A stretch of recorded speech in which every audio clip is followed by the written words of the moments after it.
Hello and welcome to a new episode on the Public Global. I am Ajay Prakash.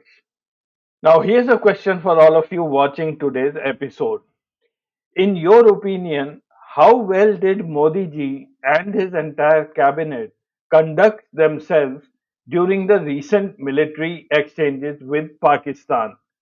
Can you rate them on a scale of 1 to 10? India emerged decisively victorious in this round of military exchanges. The military conducted themselves along expected lines. The communication from them was firm, concise, and clear. The briefings were really very well handled, but the red lines were clearly marked.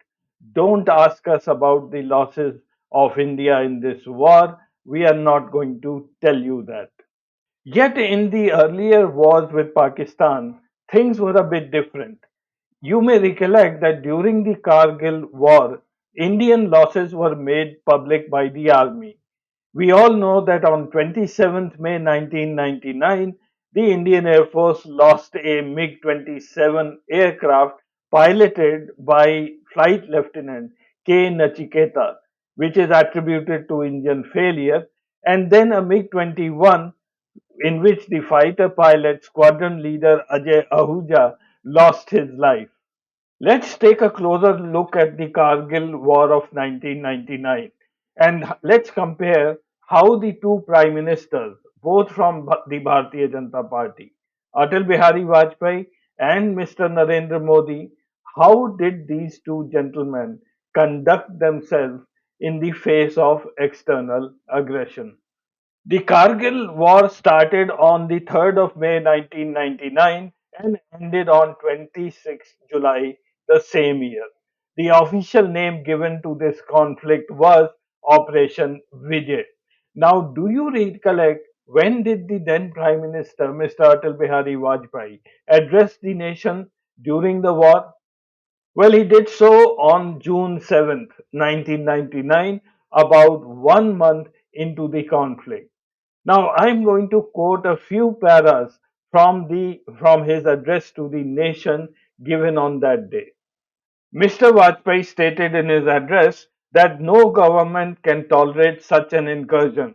Our government certainly will not.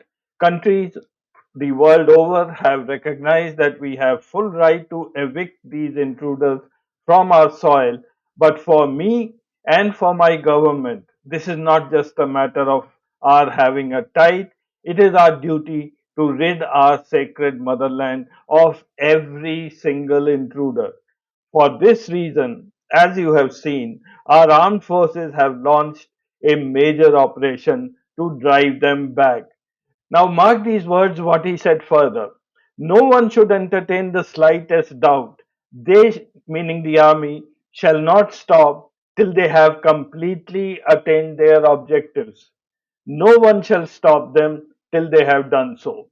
You know well that our relations with Pakistan, as with all our neighbors, were improving rapidly. The objective that time was very clearly put forth by Atal Bihari Vajpayee. The intruders had to be driven back. They had to leave our space, they had to leave our country. And once that happens, there'll be no further escalation of the conflict. Now, this is a sharp contrast to what happened this time around. Firstly, at least the public did not know what was our objective. And then suddenly you find that on May 10th evening, the President of United States gets up and makes an announcement that India and Pakistan have ceased fire. Donald Trump made this announcement before our Prime Minister could announce the ceasefire. Donald Trump said, after a long night of talks mediated by the United States, I am pleased to announce that India and Pakistan have agreed to a full and immediate ceasefire. Congratulations to both countries on using common sense and great intelligence. Thank you for your attention to this matter. As per Government of India, the DGMO Pakistan called us at 3:35 p.m. on May 10th. Donald Trump says he worked whole night with the Indians and the Pakistanis to work out the ceasefire. Yet, in the briefing given by the government of India that day on May 10th, nothing was mentioned about a ceasefire being worked out. I've said on numerous earlier occasions, it is Pakistani actions that have constituted provocation and escalation. In response, and I repeat, in response, India has defended and reacted in a responsible and measured fashion to these provocations and these escalations by the Pakistani side. Earlier this morning, we saw a repeat of this escalatory and provocative pattern, and I'll invite Colonel Sophia Qureshi and Wing Commander Vyomika Singh to update you on the developments since early this morning. Before I proceed further, I want you to listen to one more speech of Atal Bihari Vajpayee made after the Kargil War. इस बार जब हमने देखा कि आक्रमणकारी हमारी भूमि में पांव जमाने की कोशिश कर रहा है, तो वायुसेना को मैदान में उतारने में हमने कोई संकोच नहीं किया। पाकिस्तान हक्का बक्का रह गया। वो उम्मीद नहीं करते थे, वो समझते थे कि हिंदुस्तान में सरकार नहीं है, काम चलाऊ सरकार है, लोगों को चुनाव की चिंता है, या आपस में झगड़े करेंगे, प्रतिस्पर्धा में फंसेंगे, जहां जमीन दबा कर बैठ जाओ, कोई हटाने वाला नहीं है, कोई पूछने वाला नहीं है। हमने ऐसा नहीं होने दिया। हमारी सरकार भले ही लोकसभा में विश्वास खो चुकी थी, लेकिन हमने इस देश की 100 करोड़ जनता का विश्वास नहीं खोया था। हमने अपने कर्तव्य के प्रति भी पूरी तरह से जागरूकता दिखाई। हमने निश्चय किया कि हम आक्रमण का मुकाबला करेंगे, और आपने देखा कि सफलता मिली। बहादुर जवानों के पराक्रम के कारण सफलता मिली। कारगिल की चोटियों पर हमारे जवानों ने अपने रक्त से जो इतिहास लिखा है, आने वाली पीढ़ियां उससे प्रेरणा लेती रहेंगी, आने वाली पीढ़ियां उसको नमन करती रहेंगी, वंदन करती रहेंगी। Now, in contrast, Prime Minister Modi came to address the nation 2 days after the ceasefire, that is on May 12, 2025. I've given the link of his speech here, and I'm sure all of you must have seen him. And you can compare Prime Minister Modi's speech that day with that of Atal Bihari Vajpayee. And remember, this is the first time that the Prime Minister of India has not addressed the nation during an armed conflict with its enemy neighbors. Just to recollect, I'll take you through those dates when the previous prime ministers had addressed the nation during a war. The 1962 war lasted for about a little over a month, from 20th October to 21st November 1962. Jawaharlal Nehru addressed the nation during that 1962 war on October 22nd, 1962, over All India Radio. He then again made a speech on All India Radio on November 20th, 1962, after the capture of Bomdila. Now, Bomdila was very important to India. It was at 9,000 feet and was the last Indian post to fall to the Chinese in 1962. It was here that the last organized defense of the Northeast Frontier Agency, which later became Arunachal Pradesh and Assam, fell to a wave of formations by the Chinese army on November 19. And the Indo-Pak War of 1965 was fought for about 1.5 months, from 5th August 1965 to 23rd September.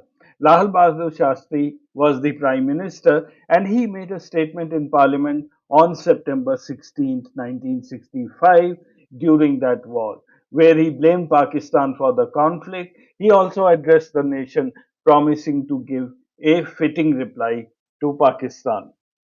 The Indo-Pak War of 1971 was fought for about 2 weeks, from 3rd December 1971 to 16 December the same year. Indira Gandhi was our Prime Minister. She addressed the nation on radio in the evening of December 3rd, 1971, after the Pakistan Air Force launched a preemptive strike on Indian airfields. In her address, she declared that the airstrikes as a declaration of war against India and ordered the mobilization of troops, initiating a full scale invasion of East Pakistan. Now, before I wind up today's episode, I wish to touch upon one more factor: the bogey being created by a certain section of commentators and the press that Pakistan is a nuclear nation and we should be careful. And then there are many commentators who keep saying that the two situations are very different. 1971 was different and 2025 was is different. Leave aside 1971. Things today are very different from 1999 as well. Yet the Pakistan motives, the tactics, the strategy all remain the same. They want to bleed India through terrorism. And India has to fight back through these low intensity conflicts. And when we are fighting a low intensity conflict, does it really make sense to bring up the nuclear issue? Today in 2025, Modi ji talks about nuclear blackmail from Pakistan. But Atal Bihari Vajpayee faced the same nuclear blackmail in 1999, and yet he went ahead to achieve his objectives. You may also recollect that the nuclear threat too existed during the Kargil War from both sides. By 1999, both India and Pakistan had demonstrated their nuclear capabilities. Just a year ago, in 1998, both countries had conducted a series of nuclear tests, with Pakistan claiming that they did these tests as a response to India. In May 1999, that is just around the time when Kargil War had begun, Pakistan was celebrating the first anniversary of its nuclear tests. Now, during the May 12th address of Prime Minister Modi, he said that India had only paused military action and would retaliate on its own terms. But he also went on to say, we will not tolerate nuclear blackmail. So, was Pakistan blackmailing India against a nuclear strike? Did India agree for a ceasefire because of nuclear blackmail from Pakistan? Or was it Trump who came in between and mediated? I think the time has come for the Indian government to come out clean on these issues because they owe an explanation to the Indian public. Thank you for watching this episode. I'll see you again next week.